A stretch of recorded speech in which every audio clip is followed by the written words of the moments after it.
The escalation of the government's battles with Twitter over Twitter's refusal to comply fully with the government's orders on banning or blocking handles or accounts appears to be missing the wood for the trees.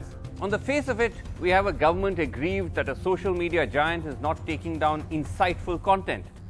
On the other, we have a social media platform, Twitter, showing a rare display of spine in resisting, at least partly, the government's diktat and speaking up for free speech. Alas, both sides can be held guilty of double standards.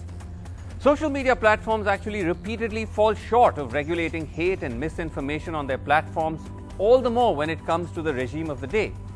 Recall the Wall Street Journal story from August last year on how Anki Das, a key official in Facebook India who has since quit, prevented action against a hate-spreading BJP MLA, Facebook only acting belatedly after the story appeared.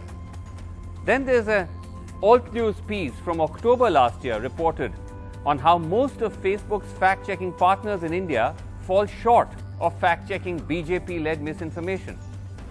Just today, a viral video on YouTube, and these are screenshots from it, claiming to expose a sinister plot behind the violence on Republic Day during the farmers' protest, called for the hanging of a number of journalists. The video only taken down after it had garnered close to 500,000 views. Now, this is not even taking into account the countless instances of hateful commentary and hashtags that routinely trend on Twitter, celebrating the Babri demolition, for instance, every time December 2nd rolls around, or hashtags glorifying Nathuram Godse on the death anniversary of Mahatma Gandhi. So the conduct of social media giants in policing hate on their platforms is far from perfect. But the government's displeasure against Twitter is equally duplicitous. Given that the official crackdown on insightful content only seems to be provoked when the content is seen as critical of the government or politically uncomfortable to the ruling party. Even in this latest case, the government's anger seems to be that Twitter didn't go far enough in blocking handles reporting on critical farmers' protests. Remember, as per the official narrative, the government request to Twitter was meant to only target those handles using a provocative hashtag about the PM planning farmers' genocide. But as we know, that request resulted in a much wider initial purge, where even the Twitter handle of the news magazine Caravan, known for its critical pieces on the current regime, was also briefly withheld before Twitter restored it. Fundamentally, the government's actions will be seen through the lens of bad faith, given that it and the ruling party preside over a vast machinery of misinformation and hate, online and offline. Remember, this is the same government whose ministers have publicly called for traitors to be shot with goalies, videos of those hate speeches going viral.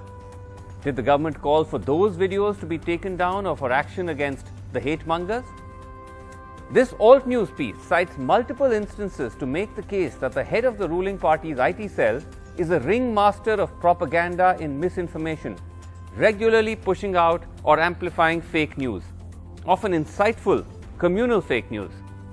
Any demand for action against those tweets or against the IT cell chief? We know the answer. Which is why Twitter's sudden discovery of spine or the government's concern over insightful content will be taken with a large dose of salt. And amid all of this, it appears that the government has now framed draft rules that seek to exercise even more sweeping control over online content. This will include social media, messaging services, streaming platforms, and news outlets. These new rules attempt to regulate Facebook, Twitter, WhatsApp, Netflix, Amazon Prime, news websites, and much more. The proposals include that based on a court or government order, social media platforms have to take down content within 36 hours. Again, based on a court or government order, messaging services will need to identify the first originator of information. Social media platforms are meant to appoint a chief compliance or nodal officer who is meant to be available 24/7 to complaints from government agencies. Online platforms will be asked to adhere to a government code of ethics. Anyone under these guidelines can be designated as a social media intermediary akin to Facebook or Twitter. The conditions are to comply the sovereignty and integrity of India, which many are saying is just also being sometimes invoked in a sweeping manner to regulate content.